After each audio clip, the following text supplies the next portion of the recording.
Okay,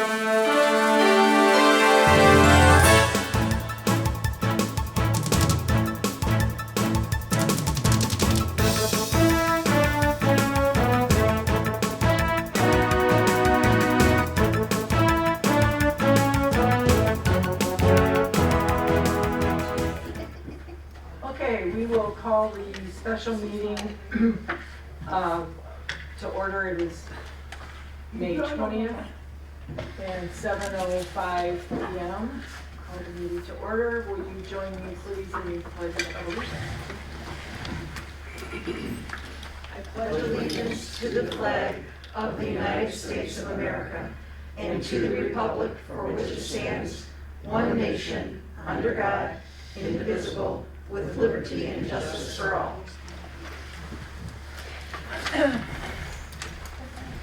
Roll call, please. Okay, we have Pam. Here. Rudy? Here. Lori? Here. John? Here. Laura, here, we have a quorum. Any board member conflict of interest? Nope, okay. Again, this is a business meeting for the Board of Trustees. It is a special meeting. There are two opportunities for the public to speak.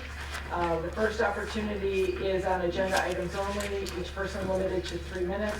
The second opportunity is at the end of the meeting, again, limited to 3 minutes per individual. And with that having been said, public comment on agenda items is open. Sure. I may have missed it. I'm Patty Murdoch, and I live in Phase 3. But I was looking for what is the current structure of the rates, and I looked online, but I couldn't really see it, and it's probably there. I'm just not looking in the right spot. So being able to get some clarity to folks about what is the current state of how the rates are done would be helpful. Thank you.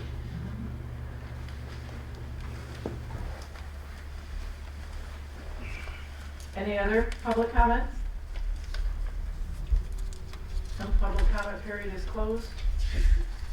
Okay, we don't need to approve the agenda, special meeting. Oh, I'm sorry. Can I add one thing? Am I alone?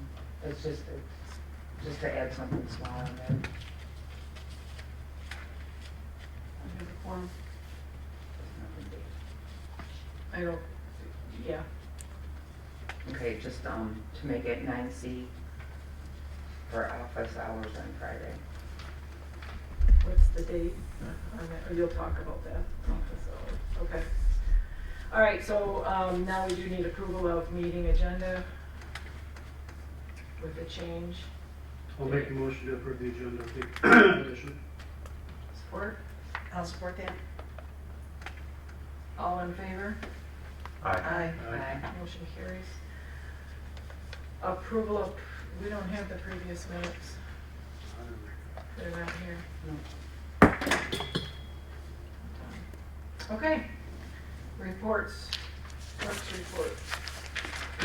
Okay, the invoice register shows 25 invoices or bills in the amount of $15,751.91.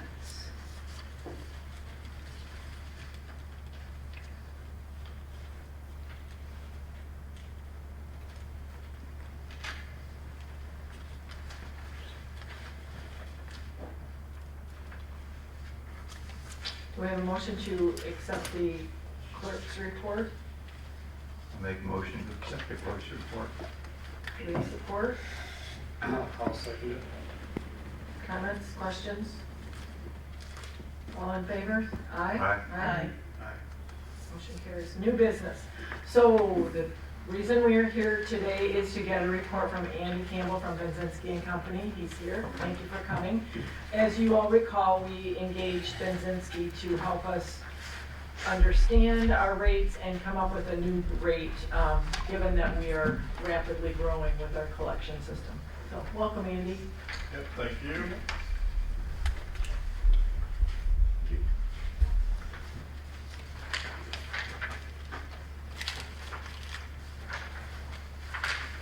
Thank you.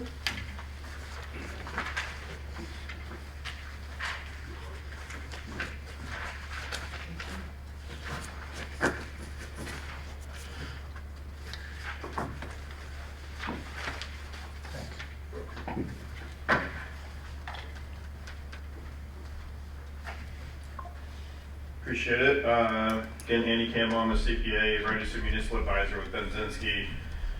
Just some history. I did not work on the special assessment projects, the phase 1, phase 2.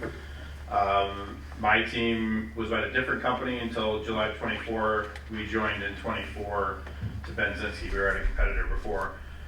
So a little bit of fresh eyes, but also we do have like the company knowledge of where everything's been through Bobby Benzinski primarily, who is still with us. So going to kind of talk through a little bit of the history of the fund and then go through some of the preliminary financials. This is obviously not the final report you'll see tonight.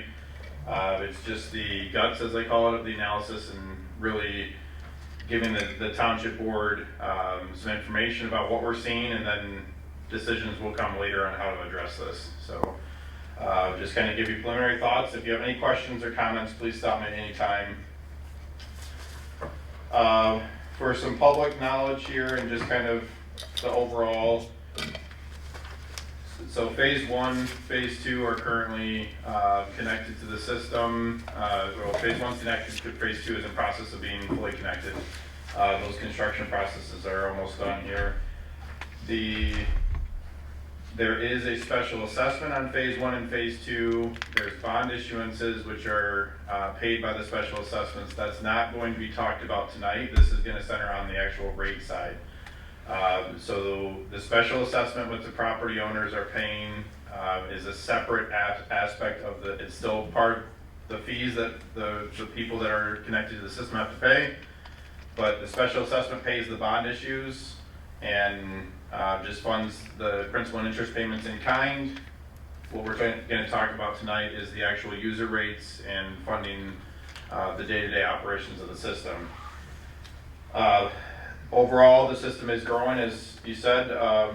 We have some preliminary numbers to kind of talk through and what's going well and what needs to be addressed tonight, and I'm going to go through those page by page here and kind of give you some commentary here. So we'll start with page 1.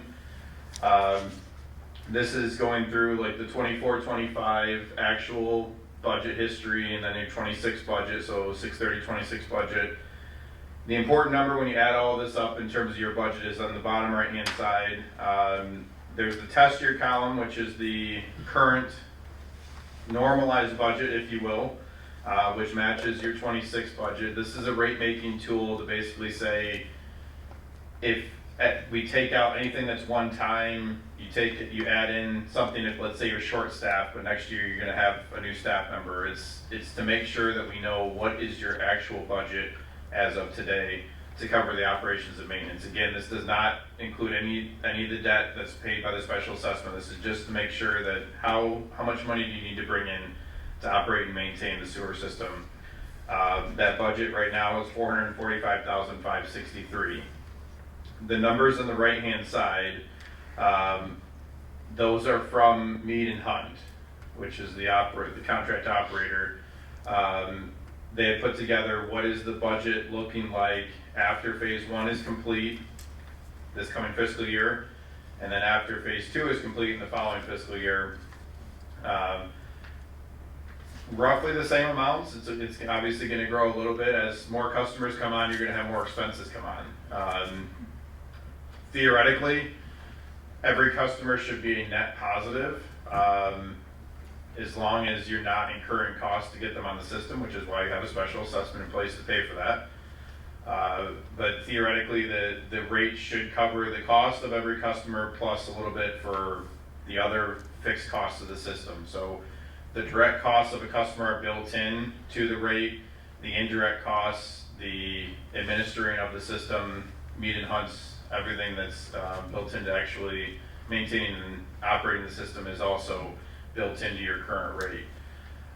Mead and Hunt is saying that the phase 2 budget, so a couple years from now, will be $473,000 and change. So we're currently at $445,000. It's going to go up to $473 in terms of where they're estimating the operations and maintenance of the sewer fund to go forward. Page 2. This is also from Mead and Hunt, and just what is the expectation for capital. Obviously, extremely new system. still very much in its infancy. Mead and Hunt is saying that on average, you can kind of say it's about $40,000 a year on average. There's certain things that you do need to do every year just to make sure the system's running properly. Just cleaning out specific assets to make sure they're not blocked, make sure that they're running properly. Grinder pump and injector pump replacements and maintenance, those are just common pump items that don't last as long as a pipe, so just maintaining and replacing those as they come up. So about $40,000, give or take, every year is Mead and Hunt's target for capital improvements. Page 3, you can put these side by side for pages 3 and 4. There's a lot of numbers on these I'm going to go through. So there was a question from the audience that you want to kind of talk through first. And top left in yellow, all residential customers right now are charged a flat rate of $120.91 per quarter per REU. An REU is a residential equivalent unit. It's essentially saying that every resident that has one living quarter is charged $120.91. If it's a business, they're charged a multiple of that. Some businesses are metered. There's currently 5 customers that are metered on the system, which are businesses. They pay a base rate of $94.23 per quarter, and then they pay a usage rate of $2.40 per 1,000 gallons. So there's 5 customers that are metered, and that are the larger commercial customers, and then the residents, because there is no way to prove how much is being used, are all flat rate at $120.91. The township does not meter private wells, so it's just, that's the way it has to be. This is the standard practice for sewer systems. When you just have a sewer system and we don't meter private wells, we don't have meters on private assets that are owned by a private citizen. So REU factor is the way to do it when you don't have that data and you can't prove what anybody's using. So the flat rate is $120.91 per quarter. Going down the 25-26 column, it's the same on both pages 3 and 4 for the first column here. You'll see total revenues expected to be $289,453, which is in pink there. It does include a connection fee. Sure, you're gonna have to help me. One of them is McDonald's and the other one is the car wash. What was Laundromat. Laundromat, thank you. So the $289,453 includes $48,000 connection fee. The other connection fee is going to be realized next year, most likely. That is helping with the revenues, but that's one-time revenue that is seen in that particular year. Outside of a connection fee is basically in place of the special assessment. If you're not familiar with how this works, the residents and commercial that was in phase 1, phase 2, they're specially assessed as part of the project. These customers, McDonald's and Laundromat, are filling in later, so they cannot be part of the special assessment. It's already happened where they're at, so they pay a connection fee because they're not in the special assessment itself in the past. So they still have to pay their fair share, still have to pay the rate.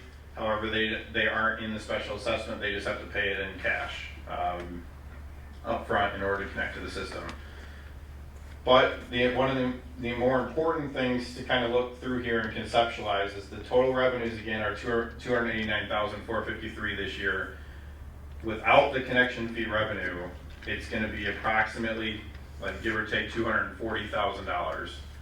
So subtract out the one-time connection fee revenue, we have $240,000 of user rate revenue. The operating expenses are $445,000.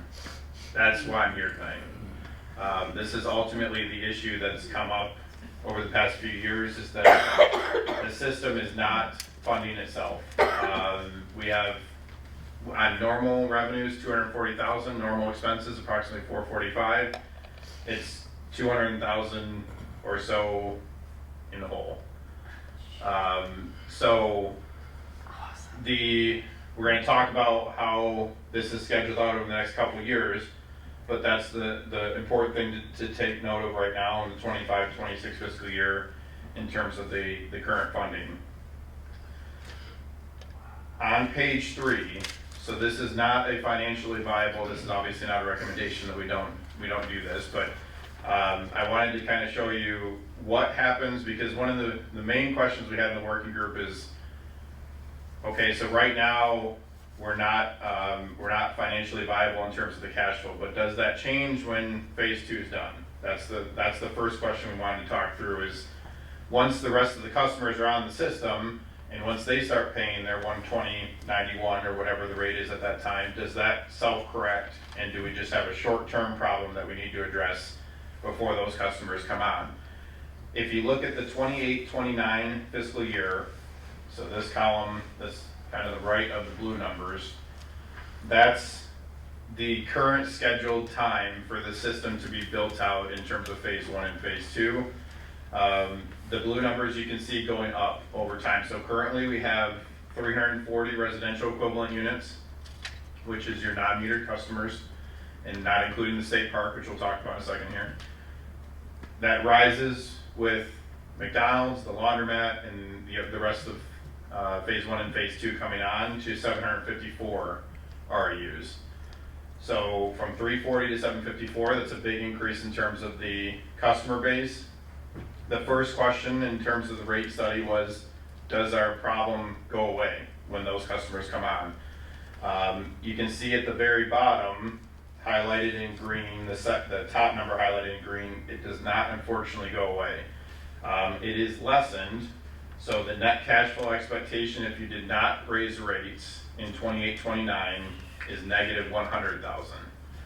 So right now we're negative 200,000, it'll be negative 100,000 2 years from now with the new customers coming on. So essentially they're gonna bring in an extra $100,000 give or take of revenue when they join the system, but it does not address the full net cash flow problem. The second number highlighted in green on the bottom there, you can see is like, once we learn that, so we know this is not just a short-term issue of we just have to wait it out and figure out something we do have to address the cash flow problem in some way. The next question you always go to in rate making is, how long do we have to do this? Can we lean on cash reserves? Can we take this over a number of years? You'll see that unfortunately action has to be taken very soon. You currently have 160,000, give or take, in unrestricted cash and investments. That money, the fund will go negative in terms of unrestricted cash and investments next year without any action in terms of rates. So unfortunately, the fund is, we have a net cash flow negative. It's not a short-term problem that's going to fix itself. It's going to be lessened in a couple years, but we do have to take some action to address it now. So we're going to talk about the potential for page 4. This is something that still has a financial flaw, which we'll talk about, but a possibility to look at. What is a potential solution to address the long-term issue of cash flow is a scenario where the rate is increased $15 2 consecutive years. So again, currently 120.91 per quarter. It would go to 135.91 per quarter in this coming fiscal year, and it would go to 150.91 per quarter in 27-28 fiscal year. The important part of that is, like, if you look at that same 28-29 column, you'll see that it is now green in terms, like, the number in green is positive in terms of now with the system, the phase 1, phase 2 people on, the rate at 150.91. Plus, we'll talk about inflation here in a second. You now are turning to cash flow positive, and you have enough money to run the system. Before I go on, any questions on so far? Any comments or questions so far? Okay, so, I do. Or is it this the board? Yeah, Yeah, the- okay, yeah, okay, yeah. Thank you. sure. So ultimately, long-term fix that is our minimum recommendation, is a $15 increase this year and a $15 increase next year. You can see that we still, even with that, the number on page 4, the number highlighted in green on the bottom there is still negative. It does not address the short-term fix that the township will have to most likely front money from the general fund or something for a short-term need. In order to, to be perfectly blunt, in order to fix the short-term problem, you'd have to basically double the rate, and then you'd be decreasing the rate in a couple of years as the customers came on. So it's really, this is hard as a financial advisor. I don't want you to do interfund loans and stuff. That's not what utilities are intended for. But ultimately, I don't think that's the best direction for the township, is to double the rate and then lower it over the next couple of years as people come on. I think that would cause a lot of confusion and a lot of worry from the sewer customers. So I think ultimately it's not the best thing, but I think it's the temporary solution that needs to be addressed, is that a rate increase has to be done, and the possibility of general fund or something helping with an an interim loan for the next couple of years until the system is more built out and the customers get on the system. That would have to be paid back.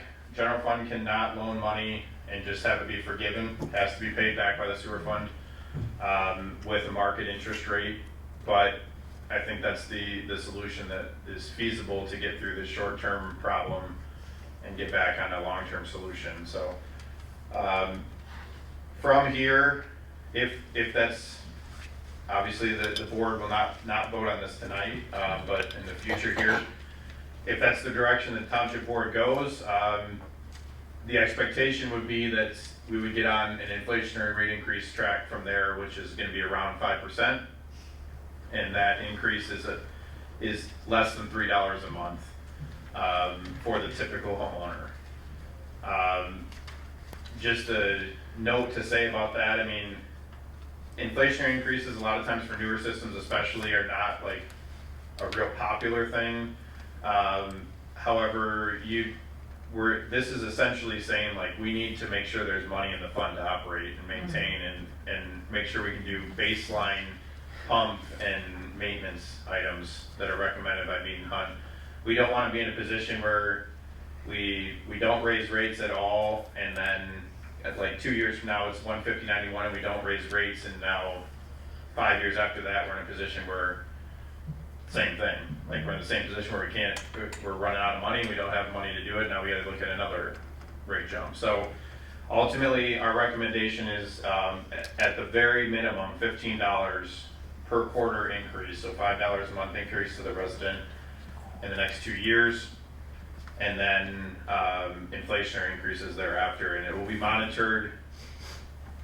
The reality is, we'll take a look at this with the township in the next 3 or so years once the system's built out, to make sure that you are now on track with the customers online, where your RU's at in terms of your revenues, and make sure that everything's now back on track. Couple other things I do want to address just to make sure we know kind of where this stands.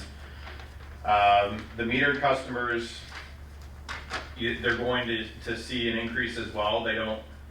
Just like the residential REU rate is going to go up, the base rate, the usage rate would also go up. So you'll see those numbers in yellow. Their fees, so that the commercial district is like the ones that are metered do not get nothing. They will get an increase as well that is relative to what is being proposed on the resident.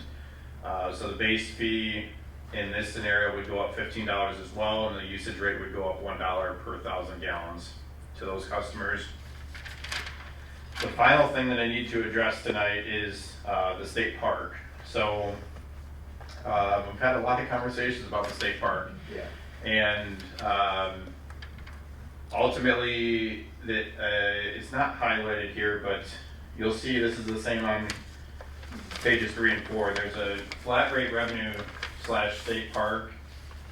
The expectation for this year is that the state park is $33,000, and that's based on what we believe is the current way that the state park is being charged, which is 75 RUs times a reduced flat rate of $110.45 per quarter. From this scenario, this is just something that that I wanted to kind of show you in terms of starting the conversation. My understanding is the township board has approached the state park director. We need to come up with a solution that makes sense for both parties.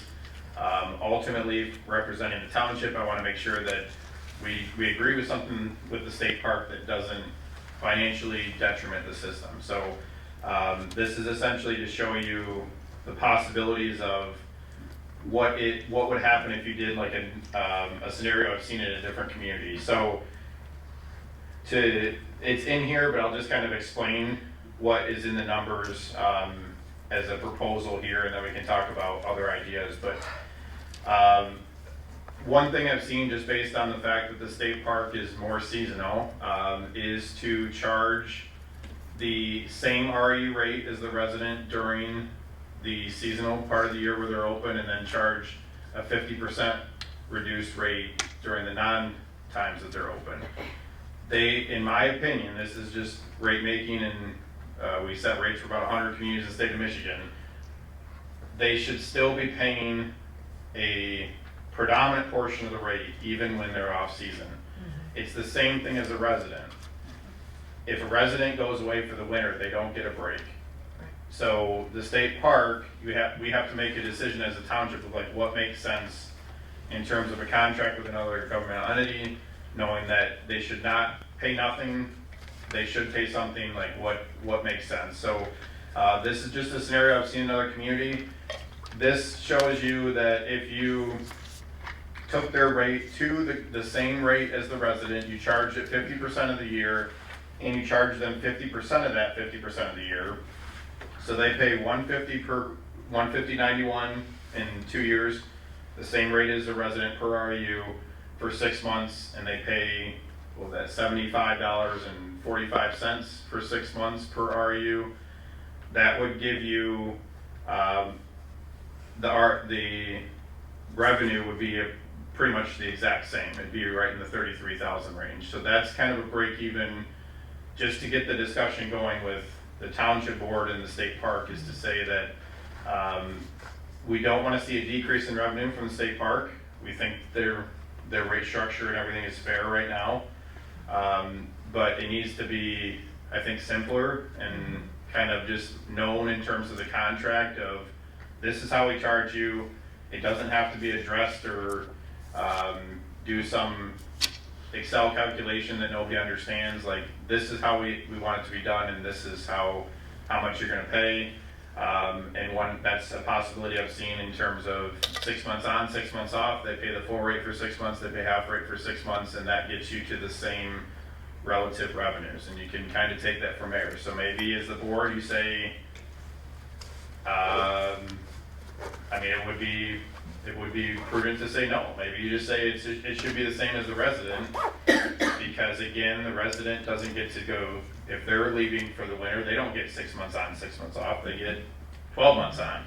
So that could be the direction, and say, no, we want it to be full rate for 12 months or full rate for 9 months. And all of that, I think, is a fair way to do it. It just depends on what's agreeable between the township board and the state park. But I think from that is like the lowest I would go if I were you, is 6 months on, 6 months off, and 50% on the off, 100% on the on. And it's from that standpoint, from the state park's perspective, from the township's perspective, it's very easy to administer, because if your rate goes up, their rate goes up. There's no question about like, is it a percentage or is it different in terms of the rate? It's just if your rate goes from 120 to 135, their rate goes to 135 as well. So that's ultimately what what we're kind of recommending at this point, but I'm always open to new scenarios and kind of talking through different possibilities, and that is part of our scope. If the state park wants us to look at the direction of the township board, I will say, I don't communicate with the state board direct, or the state park directly. This is all through the township, and if you want us to look at other scenarios that to consider for that contract, we're happy to do so. But I do think what you're charging them is more than fair, and we need to be around the same or more revenue based on where the system components are at. So. You probably understood from a comment that Patty made, we have also a proposed phase 3 that there's a lot of interest in, and that could bring another 170 to possibly 200 REUs, depending. I have no idea the timing on that. You know, it could be anywhere from 2 years to 5 years, is what people are telling me. How would that impact? I mean, we'll have more cost, but we'll also have more people. So it doesn't fix the short-term problem. It doesn't fix the medium-term problem. So you still have to look at raising the rate to 150 essentially. Okay.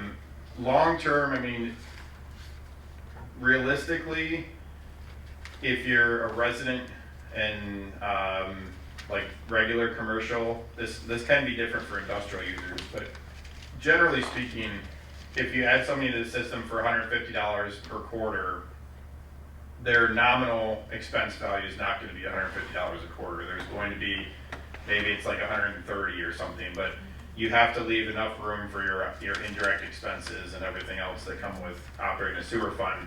So it will be a net positive, most likely, to add in a new set of like a phase 3, as long as the township is not incurring costs to get them on the system, which is not like what you did with phase 1, phase 2. You assess the project. As long as we're assessing phase 3 and just saying here's the cost of the project, it's going to be assessed in kind. It will be a small net positive to the system. The expenses will go up, the revenues will go up, but that will help you maintain and improve the system going forward by seeing a little bit more positive revenue that you can save for future capital needs. So. Okay. All right. I have a question. In the past, we raised it by a certain percentage. So are you, like, 'cause I would like to right away just figure out, you know, what percent $15 is of the 120.91, you know, and that kind of, if you are, since we've done that historically, I'd like to do that. Where we got upside down with the state park is that they had a clause in theirs that said they could pay less. They paid the lesser of what we raised it for everybody in the CPI, which you're saying the eventually we'll get back to the CPI, right? We'll get back to a flat. We always recommend flat percentages because they're known financial numbers. I'm not, like, we do have clients that are on CPI index or CP, what's the construction one, that some clients use that one. I personally, as a financial person, I just like flat percentages because I know, like, this is how much the revenue is going to increase, all things being equal. I don't want to rely on an index that can be 1% one year, 8% the next year, and I'm trying to figure out if that's actually going to be realistic to Tuscarora Township. So we're recommending that eventually you'll get to 5% increases, but it's not 5%. 15 of 120 is not 5%. So the current needs are more than 5%, but the recommendation is that in 28-29, fiscal year 2029, as long as phase 2 gets online during that time, you'll be in a position to go to that. Do you have a question? Yes. First of all, I appreciate your grasp of the numbers, which is very impressive. But, you know, I'm looking at $15 per resident and so on. Is that putting perfume on the pig, or do we know what caused almost a $500,000 deficit in the first place? Did you address that in the beginning, and I just didn't? No, I did not. So so it's taken a while to get people connected. and the cost for operations are higher than what was expected. I don't remember what the initial, I should have brought that, I don't remember what the initial cost was and during phase one, what the expectation was, I don't know if, for operations and maintenance. I don't remember either. Who put those numbers together? Whoever your engineer was, I don't, and again, I'm coming in later, so I apologize, I should know that. I appreciate that. Yeah, so, do you remember who your engineer was for the project? For the entire project, it's been performance engineers. Okay, Mhm. so they would have put together an operations budget at that time, because that was required to get the funding. I don't know what the number was, I can email you what that number was, but that's, with Mead and Hunt, like I will just say I don't necessarily believe it's Mead and Hunt that has raised all these prices, I'm just saying like that the number that was stated in terms of building in phase one, was not enough. The budget was too low of an expectation, and it's not bringing enough money, so I think, just spitballing here, one of the problems is that this is post-COVID and costs have risen a lot higher than expectations, for every system in the state of Michigan. So I don't want to throw anybody under the bus without knowing more information about what happened, but that has to be part of the component, just based on the timing of when this project started to now. We went through COVID and post-COVID, where costs to operate and maintain sewer systems, water systems in the state of Michigan has drastically risen. So that's part of it, and I can get you the other information on what was the initial expectation compared to the 445,000 now, so. Okay. Thanks. Mhm. Have you done any studies, on the other northern Michigan, central Michigan areas? Yeah, we work with, I mean, more than half of the communities in the northern Lower Peninsula, and 90% of the communities in the Upper Peninsula, so, do you, like, just normal rates, you're saying, like, what's an average rate, so. Where do we sit? Are we high, are we in median, are we low? You're gonna be flirting with median, so, I will give you the normal qualification that I have to give in this. All systems have different expense profiles. Some have debt, some don't have debt, some are 100 years old, some are new. Some are lagoon systems, some are step systems, some are mechanical plants, some have big users, some don't. Some are all residential, similar to what you have. All that being said, as a company, we see the typical average rate for sewer is $150 a quarter, which is where you're going to get to very quickly.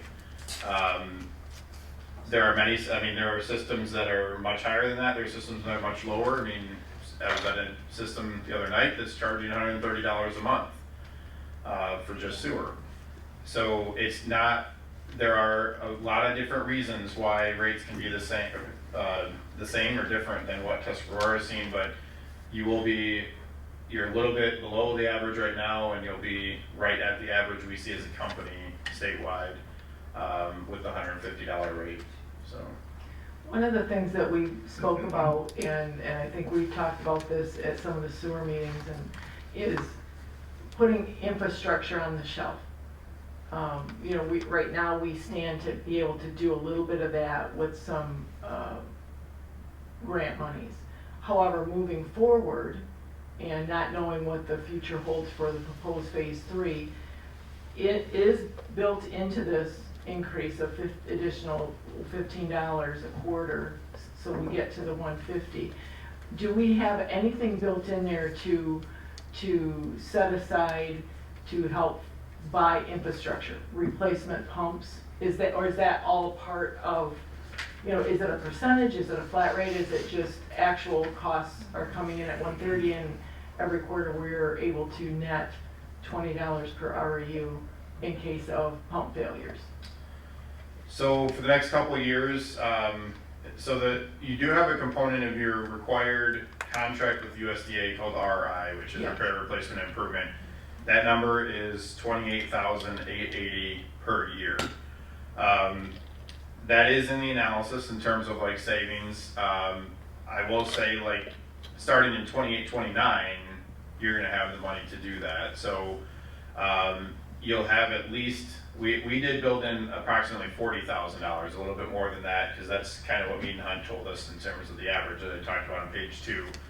Ultimately, you can kind of think of it as like your budget's gonna be around $40,000 a year. If you spend a little bit more than that, you're gonna eat into your RI money. If you spend less than that, you'll save for the future.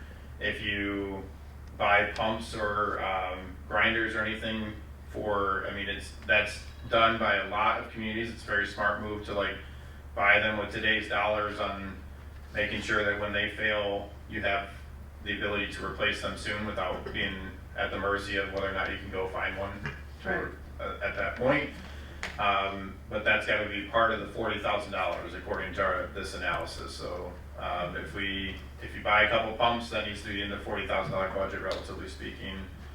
If we do more than that for whatever reason, then you might not be able to buy pumps that year or something. But that is it. Like the $40,000 includes that with the median on that estimate. So Okay, yeah. all right, thank you.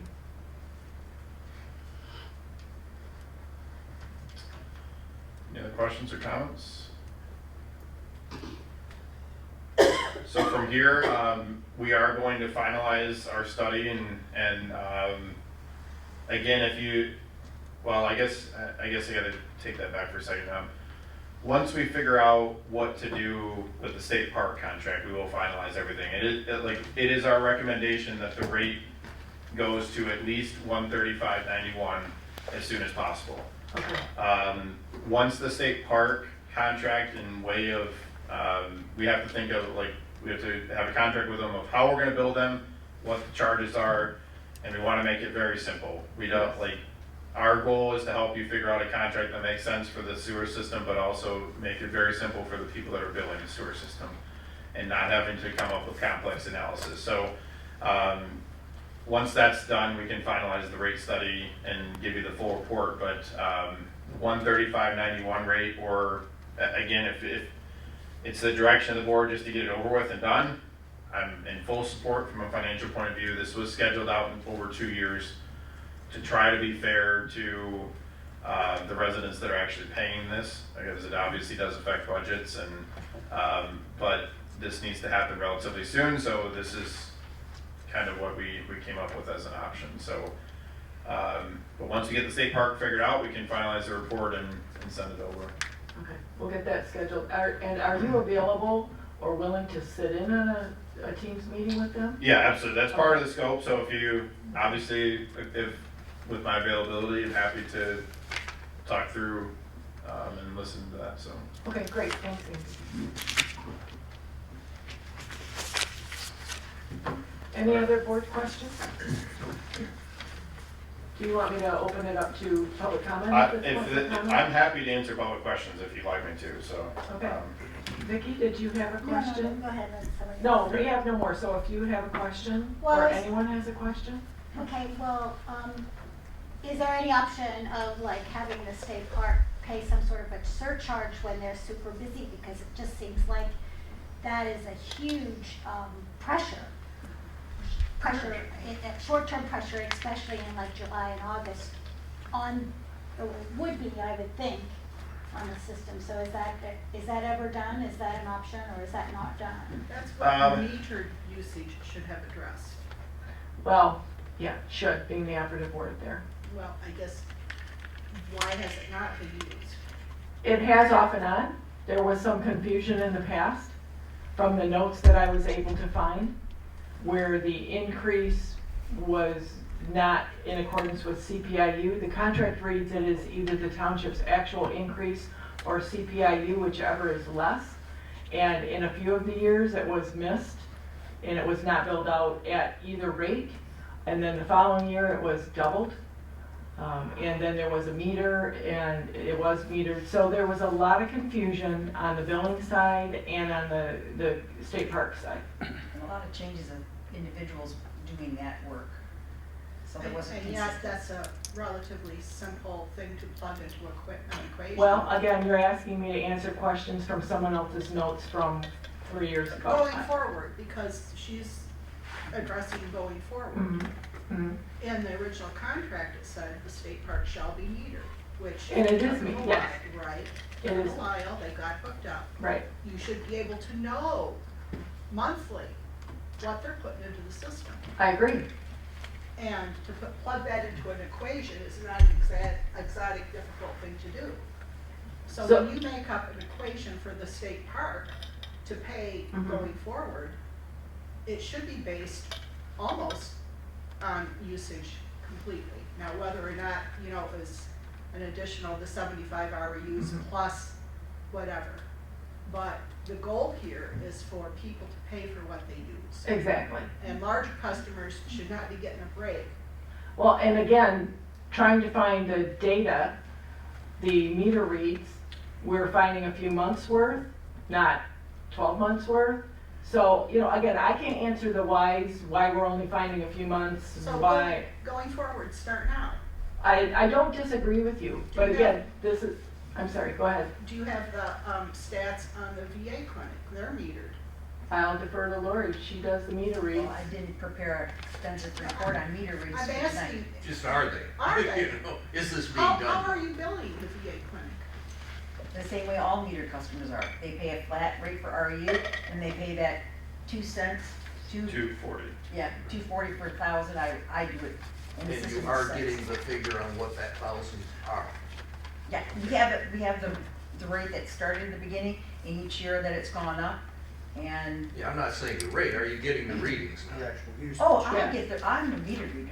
Okay, so you are getting that on both the, both I both the can't VA get and the the state I park? can't get the meter read on the state park when they're closed. Cause there's no one there to unlock it or or plow so I can get into where the meter's at. So, Make an So what appointment. we have been doing, what I found is their fiscal year ends, or starts October 1st. So we go in at the end of September, read it, and then we go back in the next year at the same time, and then you have total usage. The problem is, it's hard on their budget to get billed for $1.3 million, or 1.3 million gallons of water. They want it set per quarter. So they've been paying the same thing every quarter, even though they're open or they're not open.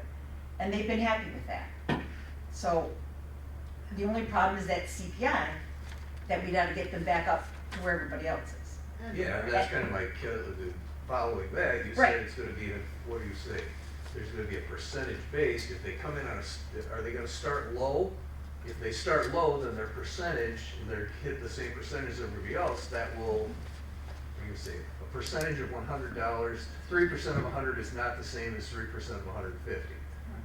And is that going to be, or are they going to be paying the same percentage at the same rate? So it stays even, because if you don't, that disparity will not only exist but grow. My goal for the state park is that they're currently 75 REUs, which is essentially 75 homes is how the contract is built up. 75 REUs. REUs of a total of what? How many, because that is confuses me too. You've got, and it's always been you and I have talked about that. They call phase 1, phase 2, initial phase. Yeah. So there's 3 difference. Commercial. Is the commercial phase, okay, if that's what you want to characterize, that's good job. 75, they are currently 75 REUs of how many? So there's 3 classes of the system. There's 340 REUs that are residential based.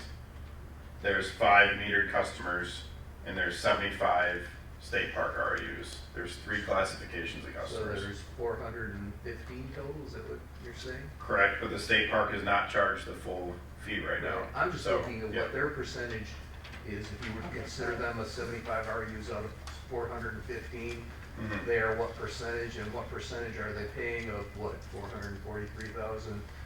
They're paying 33,000, so they're paying a little less than 10%. Is 75 divided by 445, or by 415, is that more than? That's like 18%, and they're paying 30. they're paying about 13%.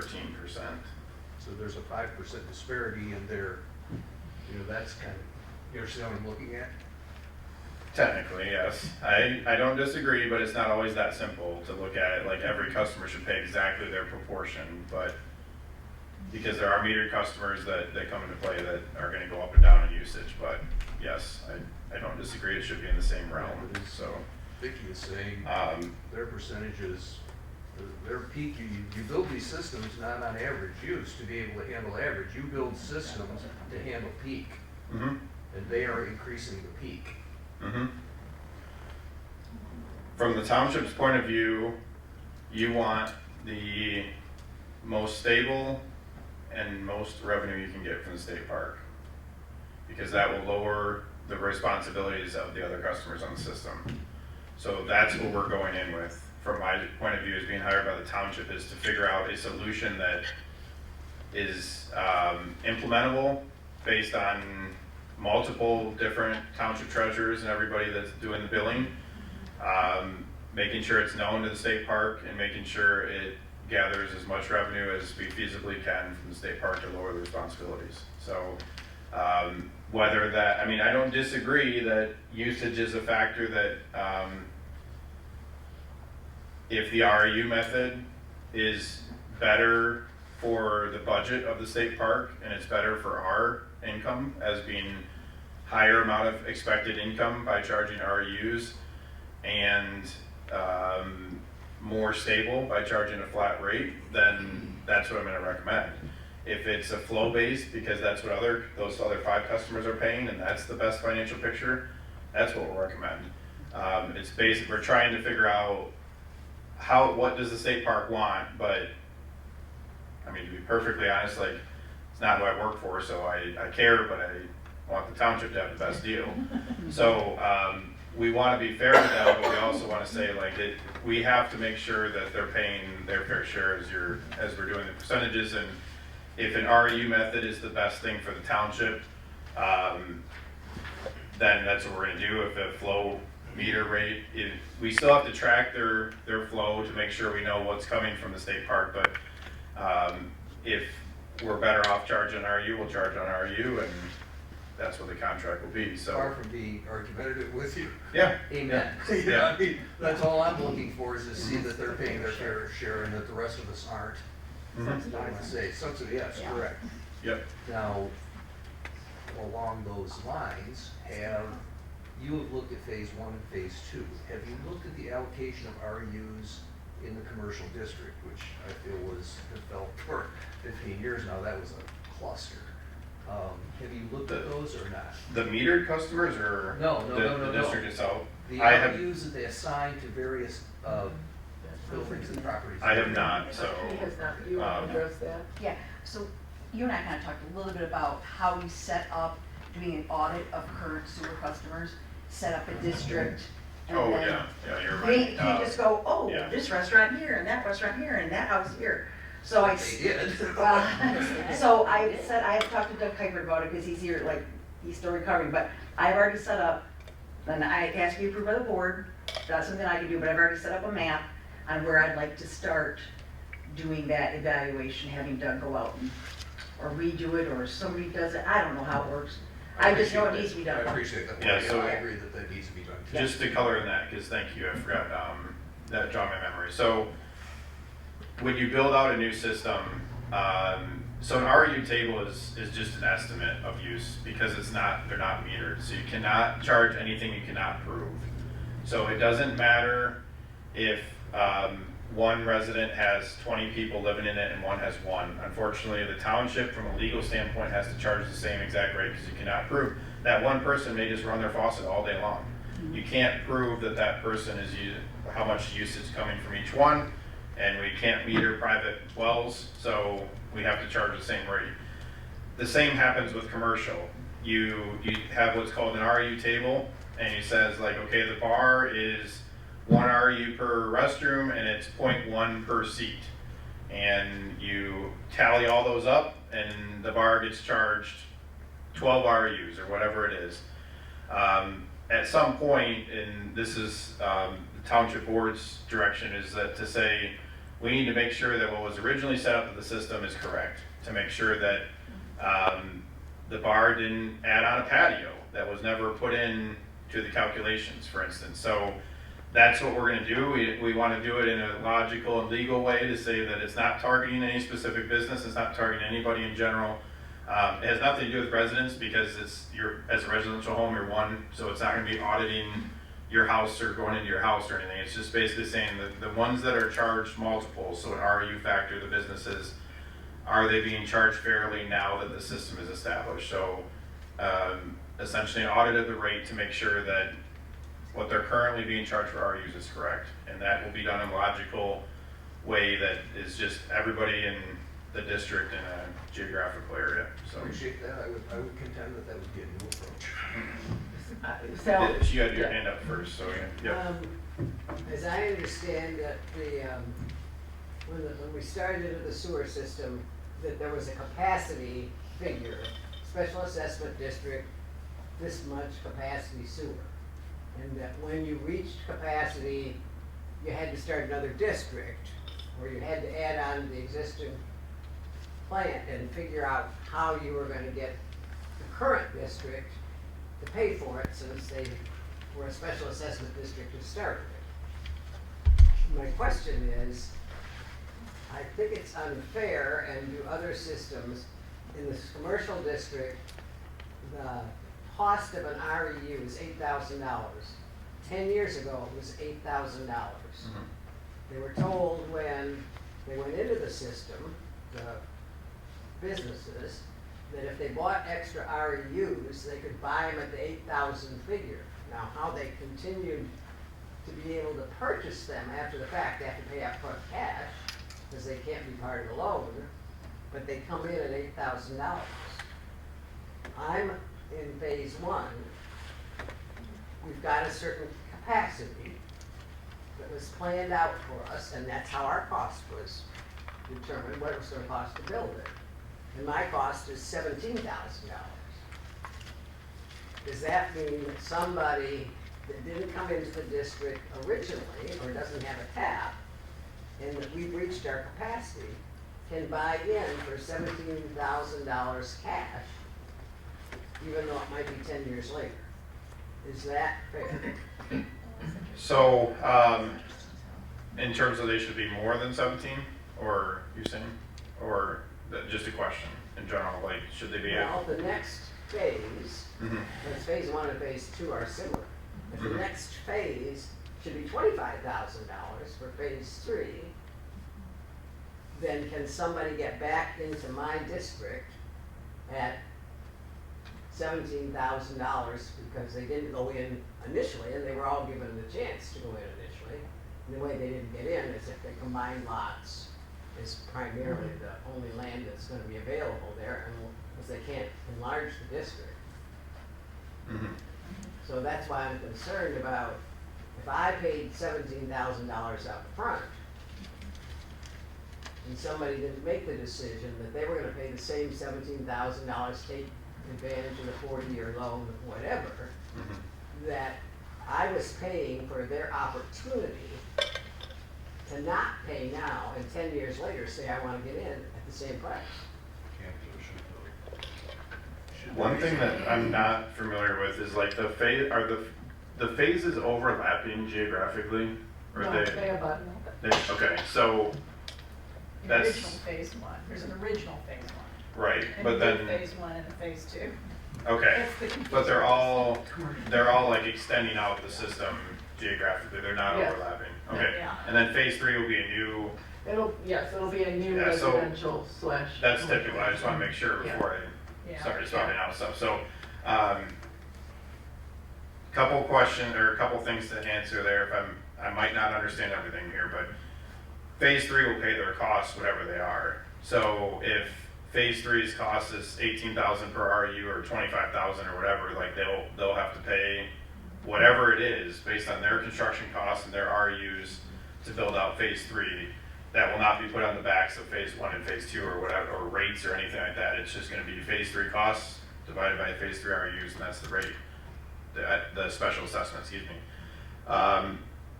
In terms of adding new customers, this is the rate talk. I will say, like, we are in the process of talking about what happens in the future in terms of connection fee and new connections to the already built out phases to make sure it is fair to the existing customers. That's all I can really give you, unfortunately, tonight, is like, this is to talk about the user rate and the, like, this is a, something that needs to be addressed right now. The addition of customers in phase 1, phase 2, phase 1A, 1B, 2, 3, all that stuff after the assessments are completed is going to come later, once we have more time to analyze and make sure that those decisions are made correctly. So I can't give you more information in terms of that tonight, but the connection fee for customers that come in later that are not in the first district is being discussed and analyzed at this time. Well, the danger that you fall into is it becomes a sewer system. And so we're talking about effluent in, effluent out. And it doesn't define whether it's in the commercial district or it's in phase 1 or it's in phase 2. I have suspected, I have no hard facts for that the commercial district exceeded its capacity. Its original plan. As phase 1 is coming on, they have a surge tank and then they plan to use some of that capacity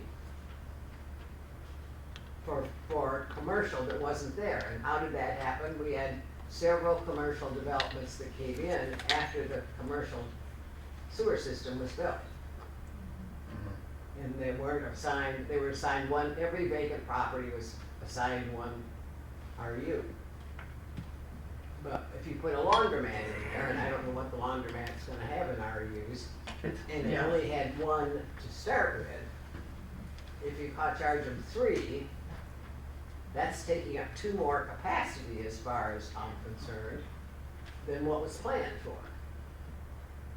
So as we move forward, I'd like to be sure, to be fair for those of us who have been here for 10 years and those of us who are coming on, that in fact, that when that choice is made as you move forward, that the capacity is the capacity, and if you didn't want to get in 10 years ago, that you didn't get a free ride for 10 years and then all of a sudden raised my hand and said, excuse me, I want to hook up, and it's going to cost me $8,000 and I'll pay in cash.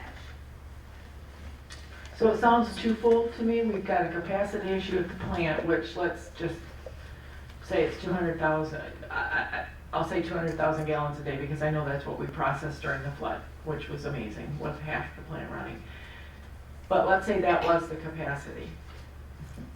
If we are, and we have to set aside 20% for additional flow, peak flow. I know in our contract with the park, we guarantee that we will be able to take 75 REUs of their effluent. And what I think I'm hearing from you is if we are already at 199,000, but then we have a new, someone who wants to hook up and a new connection, and they have 10, well, now we've exceeded our capacity. So to me, the question is twofold. Do we know what our plant capacity is when it is fully built out? And yes, with that surge tank, there is anticipation that that may fall into use. But again, with a proposed phase 3, there's an additional plan B for that surge tank. And then the secondary question that I hear is, if there is capacity, maybe our total max capacity is 200,000, but we're only at 150, we need to keep it 20%, so we have 30,000 capacity available, and somebody comes in and wants to buy 10 units. What is that rate? What is that multiplier? That's my question. Yes. Is it from 12 years ago, or is it at today's rates? 8,000 from 12 years ago, or 17,000 at this end of the plant, and then a year later 17,900 or plus change? Or is it an amalgamation? Or do we have a period of time whereby the township says, well, and this is where we're leaning heavily into Benzinski. We've just had some very peripheral conversations, but do you say, for a set period of time, 10 years, 15 years, 20 years, I don't know. If you didn't get in at the first day and you waited 8 years, it's still what it was on day one. If you come after that, there's a different rate, but why would it be much different in that initial honeymoon period, so to speak? So there's a lot of questions, and I think it's twofold, your question, if I understood you correctly. Right. Yes, ma'am. Well, those REU figures initially, that $8,000 was figured to pay the loan. Yes. It's the same way with the additional, so that number was to pay the loan. I had a couple of quick questions for stuff you said. You said we can't meter private wells.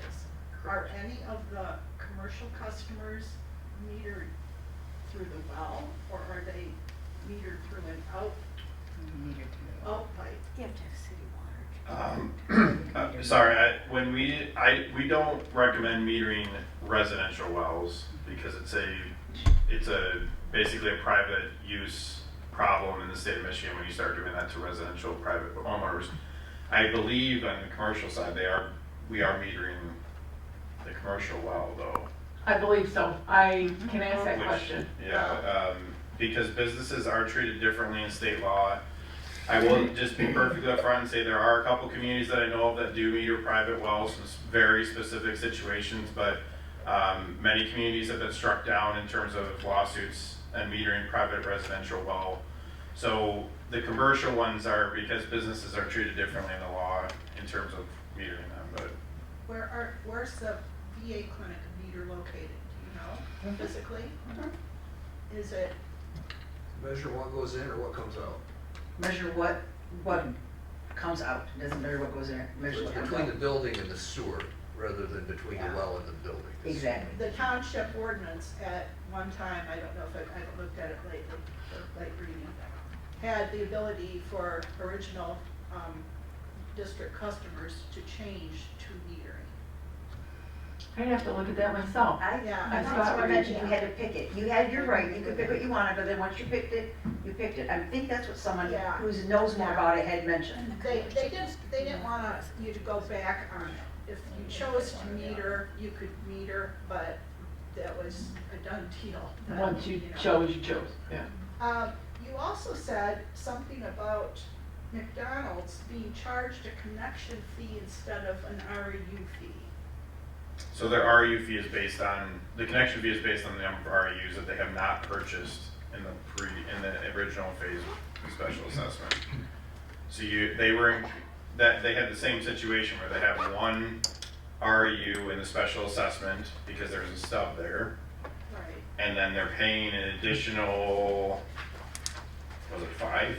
Let's see here real quick. I'd have to get that. I'd You're have to asking get some that. real specific questions, which I'd love to answer, but I don't have everything in front of me, so I can answer that for They're- you. Is this an example? they're paying of what's additional important? 6 Is REUs. this kind of what you're looking at? Well, I would say What are Burger they King, paying for and those on your chart, that's also on No, that's not. what REUs. That has Say a- Burger King is allocated 10 REUs for fast food business, which should be given to McDonald's theoretically. Now, they're sitting on a vacant piece of property, they had 1, they should have 9 more. Currently, across the street is a vacant lot where McDonald's used to be. I think Jerry Johnson, the combination of McDonald's and the Trading Post may have had 11 there. He had a pretty good chunk. So you've lost the O&M currently on that. Are you still charging them O&M They still pay. for, that's interesting. If I were a business owner, I'd be pissed.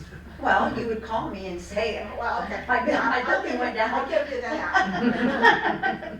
But, eventually, that's not McDonald's anymore, but. Well, let's keep in McDonald's- mind that's Blarney Castle, and McDonald's was a leasee.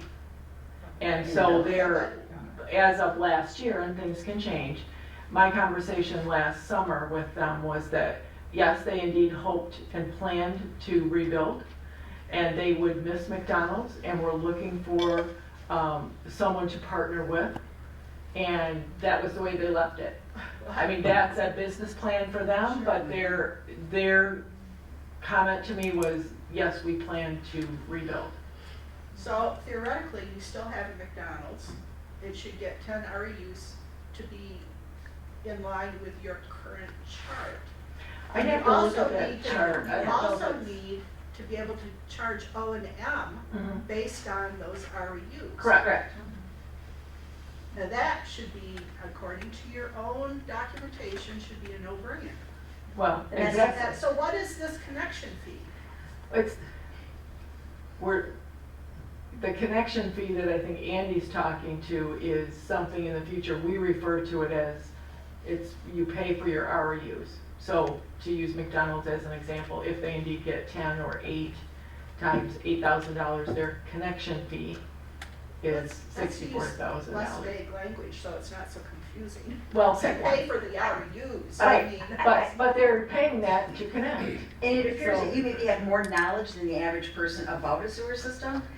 So some people want a little simpler language, and you are more sophisticated, it appears. You know about a sewer system, you know, so. As nice as that may sound, it's just not that hard. If you go from A to B to C and you actually pay attention, and yeah, you can't leave vague scattered notes in the township hall about what you did in the past. That doesn't work. No, But the stuff is not rocket science. I agree. I'm not disagreeing with you. We're trying to extrapolate from handwritten notes across the page around the corner and I'm guessing. So we're doing the best we can with the data we have. I appreciate you that. just turned off. And the conversations, sorry, pardon me. And the conversations we're having with State Park in the past. And trying to build it from there. Yeah. And again, I wish I knew exactly how many versions of the REU chart we have found. We did find one finally with a date on it.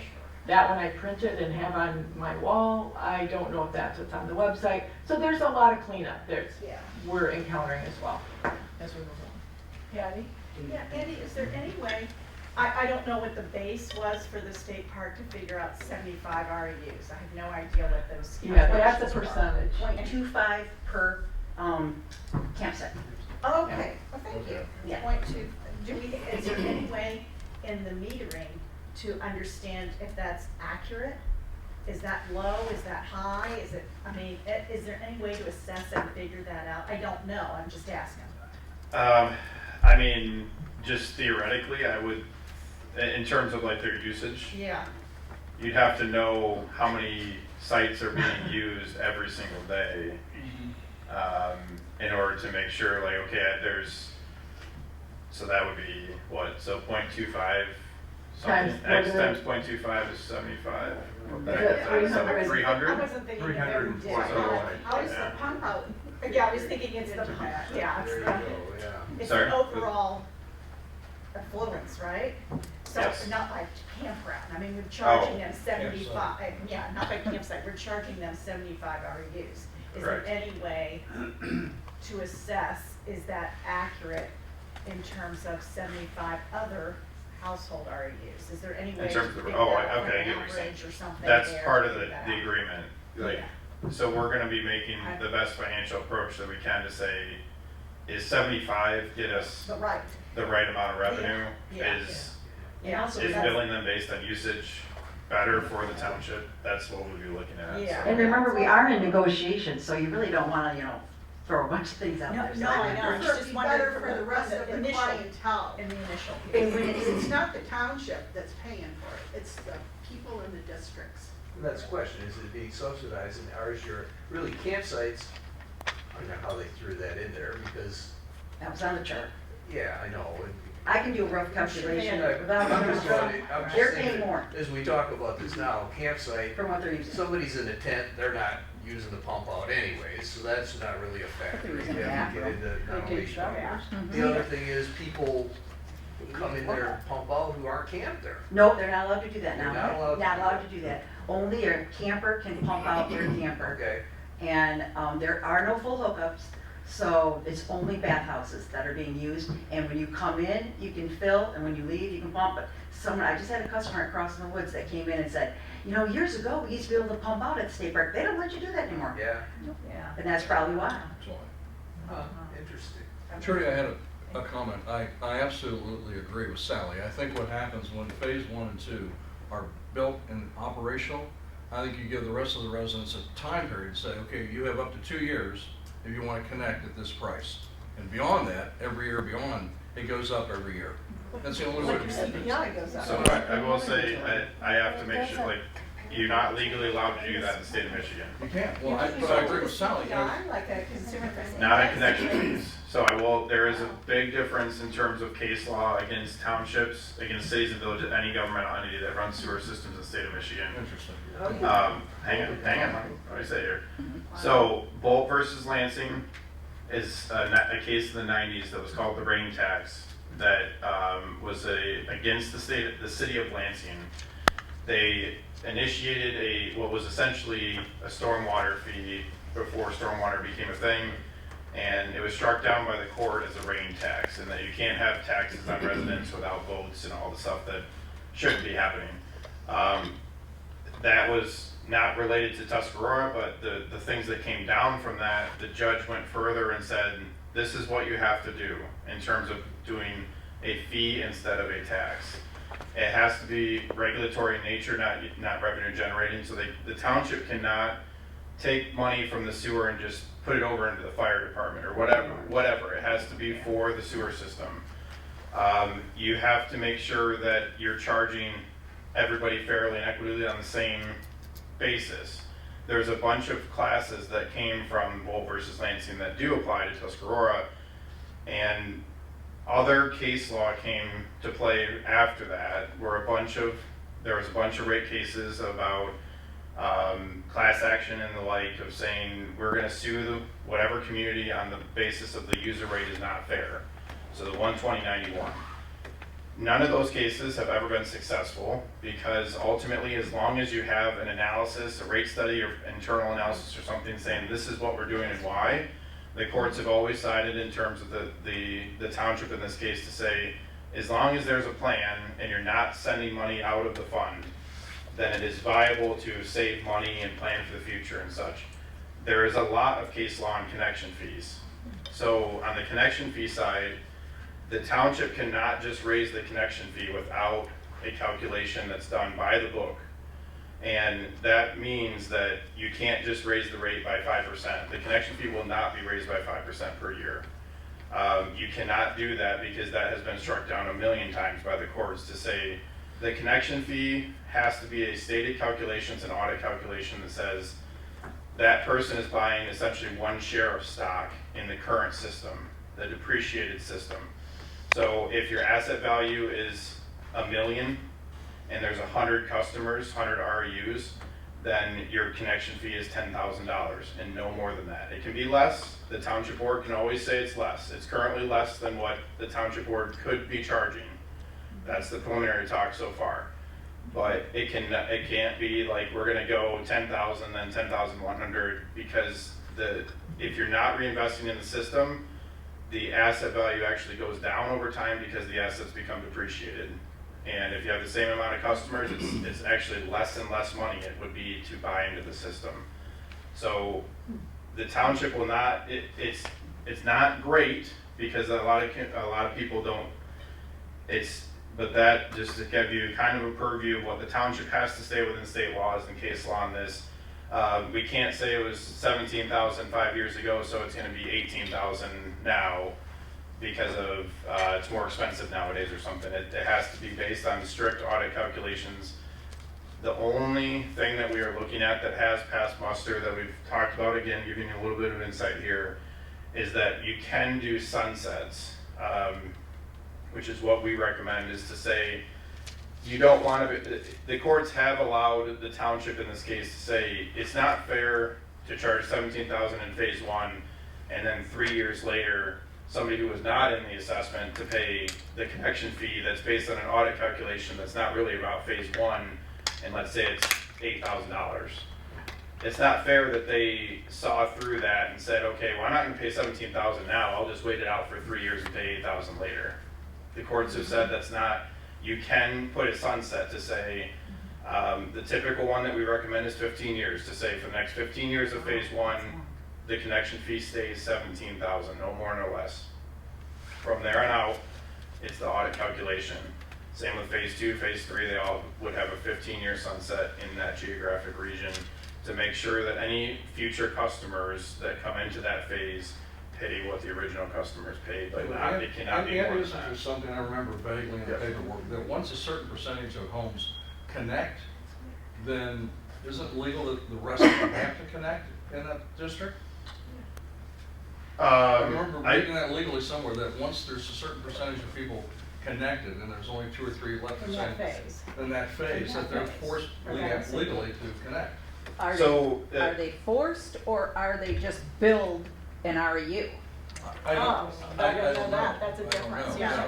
I don't know, I honestly, I don't know what, Paperwork that I was reading with all yeah, I'm not the familiar, because I wasn't involved in the original project, I can look into that, but Yeah, Yeah. yeah. I will say, that in the state of Michigan, every community has the same law. If any connection is within 200 feet of a sewer main, the township can force connection. Can force That's connection. the general state law, is that if the part of your house or business or something is within 200 feet of the connection point, they can force So connection. that would solve the problem of saying, I'm not gonna, or if the property is sold, it automatically has to get connected or whatever, so. I was just curious, I mean, I would think there's some other areas that you can look at. One of the things I was concerned with, you said earlier in your presentation, that some of the commercial businesses were metered and others were not. Why was that? We have a lot more than, how many are I currently? believe that was a Five. voluntary meter. But I think there's more than 5 Yeah. commercial businesses here in the district. 5 are metered. They were given the option to choose what they wanted to do. Okay, well, because I mean, like a restaurant's not gonna have, is gonna have the bathrooms, but they're also gonna have how many loads of dishes go through, I mean, how many, Right. et cetera, so that's. Which is in the RU schedule. So I would think that So, any restaurant yeah. should have a meter on it. But again, if you read the ordinance, I believe the ordinance gave them back in Yeah. the day. Yeah. And again, we're talking about things that I'm calling homework for the sewer advisory committee. Yeah. There is a lot to dig into. Yeah, yeah, A lot of research to do. Because again, when we look at that ordinance, that was created with the original commercial or original district, however District, you you're want right, to term it. right. Yeah. At that time, 12, Right, 13 with the years best ago. news at the time, right? And now, look where we are. I know. Right. And so we probably couldn't even have dreamt Yeah. that we would be here now with some of these questions. Well, Ours. or going forward, you can simply say from any new business coming into town from this day forward has to be metered. I mean, there could be Again, something like that. I Again, don't know. I think there's a lot of good information that can be gathered Yeah. from this advisory committee, because you can take 5 people making 2 phone calls each and gather a Right. lot more information than 2 people. Well, the advice would have to be based on legality, what's already in Yes, precedent, there's a yes. legal precedence already. Yes. I will- Sometimes we'd be, part of the expression, pissing up a rope trying to go after something. Right, if we When can't it's- legally when we do can't it. win Right, anyway. right. I will So- just continue to say though, like, businesses are treated different, but I don't believe the township can enact an ordinance that says every business has to be metered if it's private proproperty. So, So see, he's gonna be on the advisory committee. so- we're gonna make sure it's done legally, because Our in that resource, case, yeah. like, you can advise them that they should be metered, but I do not believe that the case law supports forcing a business to be metered if it is a private well. Now, So- and we're getting off in the weeds a little Yeah. bit here, and I apologize, but if we had water and sewer, and I am not proposing we have water, let me make that point very clear right now. That would be different, Yeah, because the meters would be public at that point, Right. we would use them. but we are only on the sewer side. Yeah. And I believe, and we'll probably take it home and stay up tonight reading it, the ordinance does allow for the option. And we did have 5 people partake. So I get that you can't just willy-nilly set a different rate, but you couldn't, and I understand that and why, but if you set 8,000 and then you tied that to a CPI, to something that is trackable. That's, as we an cannot increase. do. You That's- cannot? Can't raise it without proof. So, because again, if theoretically, if you do not invest in the system, the cost of the value of your assets goes down every Yeah, I year. get the depreciation piece. So, you would actually have to lower it, and that's not something. This is, I guess, where I'm Now, you have a connection fee, and I know when they were doing the commercial one, and they did, center meetings, where they talked about that with phase one and phase two. You know, we're getting grants, which will reduce our connection fee from this to that or whatever. Well, once you build the system, that grant's done. That allowed you to go 8,000 rather than 15,000 or whatever. Right. So now you come back later, the grant's been spent, and somebody else wants to connect in at the 8,000. This is Yeah. where, what I was interpreting when you were talking, I Sally. agree. And you're going, wait a minute, we got grants awarded, that grant was done. If you wanted in at the grant rate, you should have been in at the 8. Now, does this make sense? So now what I you're don't saying is. disagree with you, but you have to because if you invest in the system and you get $1 million grant and you don't pay anything, that adds $1 million of asset value that you can now raise your connection fee. So that's how you would cover that. Your connection fee stays stable if you debt finance the project in full. Because if you add $10 million of asset, but you debt finance $10 million, it's a net neutral. Because you have to take principal on debt out of the calculation. If you add $10 million of asset value and it's all grant, your connection fee can now go up because now you have $10 million of asset value that was not debt financed, that was not expended by cash. You can add that to your connection you fee. can So cover, because I'm going, okay, you got a connection fee of $8,000 because they got a whatever amount grant, that defrayed 20% of it. Okay, now you're gonna come in 10 years later after the grant's been spent. You don't have the grant defraying that. Does the township or the whatever the governing body is or operating body eat that 20%? no, you can. In the interest of time, I just will say, like, the connection fee is going to be addressed. You could cover your We're actual going, costs. we're going to figure out sunset periods. We're going to figure out is 8,000 fair? Is it not? Because that is an important point when you start to become, you now, like when you start to pass your infancy of a system, you want to make sure that the next phase of customers is both ways, that they're not overcharged, we have a problem, and then they're not on the backs of the current customers, so. It's coming, but this is the rates, so this is part one. Yep. Quick question. Right now, everybody's rate, whether you're commercial, residential, or state park, state park isn't paying the same as everybody else, but right now, commercial and residential are the same. Why are they not different?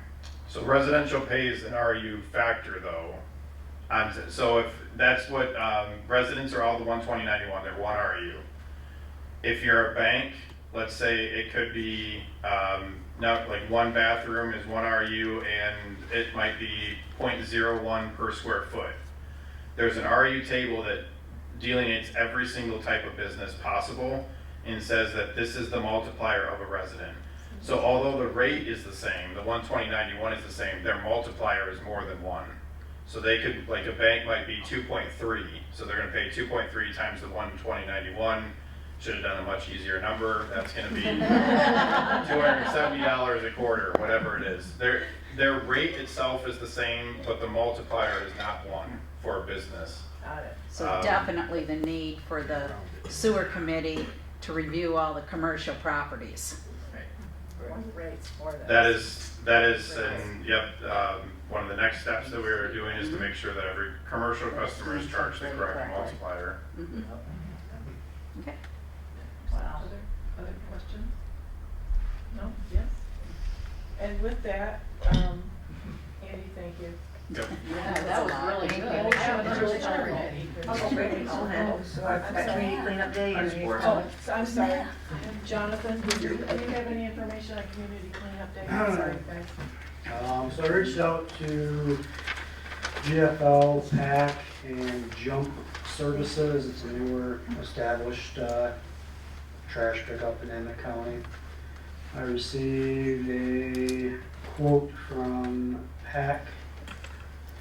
Their closest availability was August. Oh, my. Whoa.